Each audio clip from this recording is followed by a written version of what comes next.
نبی کریم صلی اللہ علیہ وسلم نے فرمایا اللہ تعالیٰ نے کوئی بیماری ایسی نہیں بنائی جس کا علاج پیدا نہ کیا ہو. کچھ چیزوں میں یقینی شفا ہے جن میں نمبر 1 شہد ہے، ہنی. ابو سعید رضی اللہ عنہ سے روایت ہے کہ ایک آدمی نبی صلی اللہ علیہ وسلم کی خدمت میں حاضر ہوئے اور عرض کیا کہ میرا بھائی پیٹ کی تکلیف میں مبتلا ہے. آپ نے فرمایا اسے شہد پلاؤ.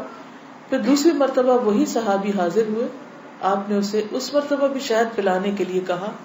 وہ تیسری بار آیا اور عرض کیا کہ میں نے عمل کیا ہے لیکن شفا نہیں ہوئی. آپ نے فرمایا اللہ تعالیٰ سچا ہے اور تمہارے بھائی کا پیٹ جھوٹا ہے، اسے پھر شہد پلاؤ.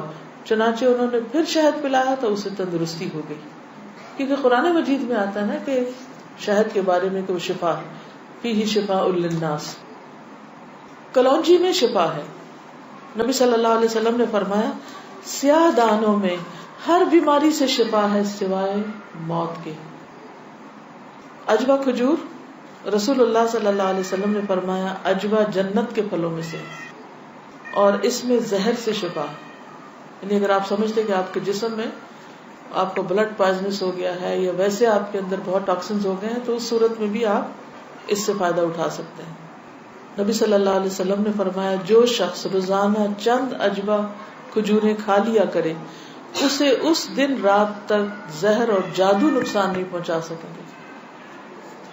بعض جگہ 7 کھجوروں کا ذکر ہے اور بعض اس میں چند دانوں کا ذکر ہے. تو اگر افورڈ کر سکے تو 1 دانہ ہی روز کھا لیں، 3 کھا لیں، 5 کھا لیں، 7 کھا لیں. لیکن یہ ہے کہ ایسے شخص کو اگر کوئی زہر بھی دے یا اس کو کوئی جادو کی کوشش کرے تو اثر نہیں ہوگا. اسی طرح برنی کھجور کی قسم ہے. رسول اللہ صلی اللہ علیہ وسلم نے فرمایا سب سے بہترین کھجور برنی ہے، وہ بیماری کو دور کرتی ہے اور خود اس میں کوئی بیماری نہیں ہے، یعنی شفا کا ذریعہ ہے. پھر زمزم. ابو جمرہ کہتے ہیں کہ میں ابن عباس رضی اللہ عنہ سے لوگوں کے بے قابو ہجوم کو دور رکھتا تھا. ابن عباس ایک اسکالر تھے، مفسر قرآن.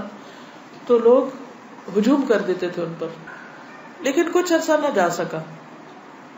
بعد میں جب حاضر ہوا تو ابن عباس نے مجھ سے اتنے دن نہ آنے کی وجہ پوچھی. میں نے عرض کیا کہ مجھے بخار ہو گیا تھا. ابن عباس کہنے لگے کہ رسول اللہ صلی اللہ علیہ وسلم نے فرمایا بخار جہنم کی گرمی کے اثر سے ہوتا ہے، اس لیے اسے آب زمزم سے ٹھنڈا کیا کرو.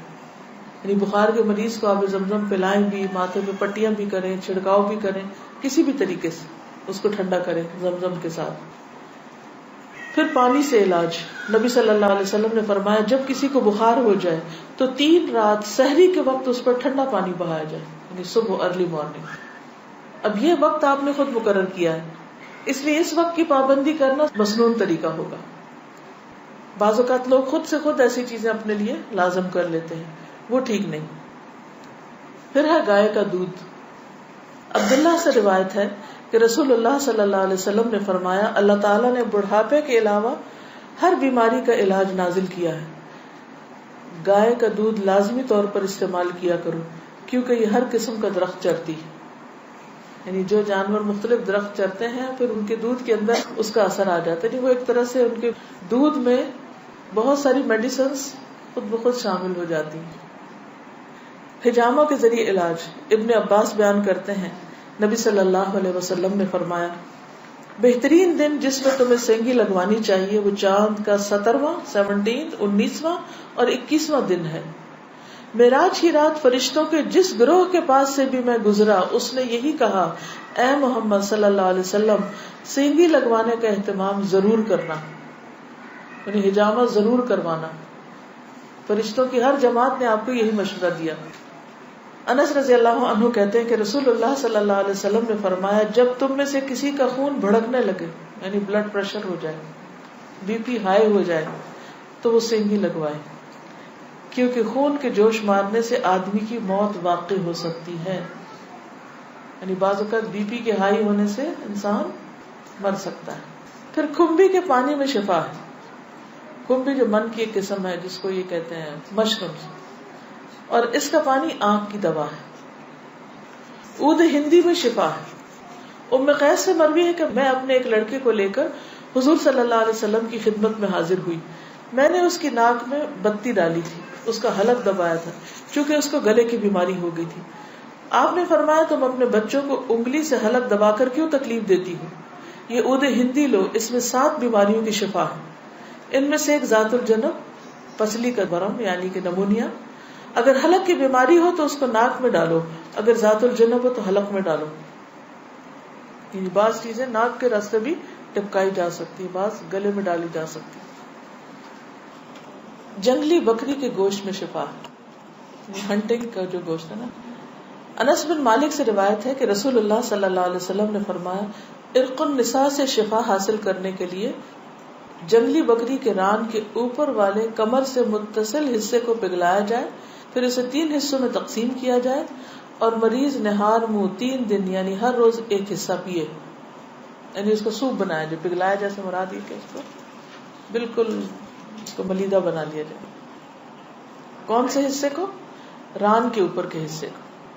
تلبینہ، عائشہ رضی اللہ تعالی عنہا بیمار کے لیے اور میت کے سوگواروں کے لیے تلبینہ پکانے کا حکم دیتی تھی اور فرماتی تھی کہ میں نے رسول اللہ صلی اللہ علیہ وسلم سے سنا ہے کہ تلبینہ مریض کے دل کو سکون پہنچاتا ہے اور غم کو دور کرتا ہے. مہندی، سلمہ ام رافع جو رسول اللہ صلی اللہ علیہ وسلم کی آزاد کردہ باندی ہیں فرماتی ہیں کہ نبی صلی اللہ علیہ وسلم کو زخم ہوتا یا کانٹا چبھتا تو آپ اس جگہ مہندی لگاتے. اور آخری بات یہ کہ پرہیز علاج سے بہتر ہے. ام المنذر بنت قیس انصاریہ کہتی ہیں کہ رسول اللہ صلی اللہ علیہ وسلم میرے پاس آئے، آپ کے ساتھ علی رضی اللہ عنہ بھی تھے جو ابھی ابھی بیماری سے صحت یاب ہوئے تھے. کچھ نیم پختہ کھجوریں جو پک گئی تھی لٹکی ہوئی تھی. رسول اللہ صلی اللہ علیہ وسلم نے ان کو کھانا شروع کر دیا اور علی بھی کھانے کے لیے کھڑے ہوئے، لیکن رسول اللہ صلی اللہ علیہ وسلم نے یہ کہہ کر منع فرمانا شروع کر دیا کہ رک جاؤ کیونکہ ابھی تک بیماری کی کمزوری باقی ہے. سو وہ رک گئے. میں نے جو اور چکندر کا ایک کھانا تیار کیا اور آپ کے پاس لے کر آئی. رسول اللہ صلی اللہ علیہ وسلم نے فرمایا علی یہ کھاؤ، یہ تمہارے لیے زیادہ مفید ہے. یعنی بیمار کو کچھ چیزیں کھانی چاہیے اور کچھ نہیں کھانی چاہیے. تو اس لیے حکم کیا ہے کہ علاج کرتے رہو. اللہ نے کوئی بیماری ایسی نہیں رکھی جس کا علاج نہ رکھا ہو سوائے موت اور بڑھاپے کے. اسی طرح معالج کو دکھانا چاہیے. جابر بن عبداللہ سے روایت ہے کہ رسول اللہ صلی اللہ علیہ وسلم ایک بیمار کی تیمارداری کے لیے تشریف لے گئے اور فرمایا تم لوگ اس کے لیے کوئی طبیب کیوں نہیں بلاتے؟ انہوں نے کہا اللہ کے رسول صلی اللہ علیہ وسلم آپ بھی ہم کو ہی حکم دیں گے، یعنی آپ بھی کہتے ہیں کہ ہم طبیب کو بلائیں. آپ نے فرمایا اللہ تعالیٰ نے جو بیماری اتاری ہے اس کی دوا بھی نازل کی. تو طبیب یا معالج کو دکھانے کا حکم کیوں ہے؟ اس لیے کہ وہ صاحب علم ہے، صاحب تجربہ ہے، اس کے پاس ایکسپیرینس ہے. تو جب انسان کو کسی بھی چیز کے بارے میں علم نہ ہو تو حکم کیا ہے قرآن کا؟ فَاسْأَلُوا أَهْلَ الذِّكْرِ إِن كُنتُمْ لَا تَعْلَمُونَ. جاننے والوں سے پوچھو اگر تم نہیں جانتے، چاہے کوئی دنیاوی مسئلہ ہو یا کوئی دینی مسئلہ ہو. پہلا کیا ہے؟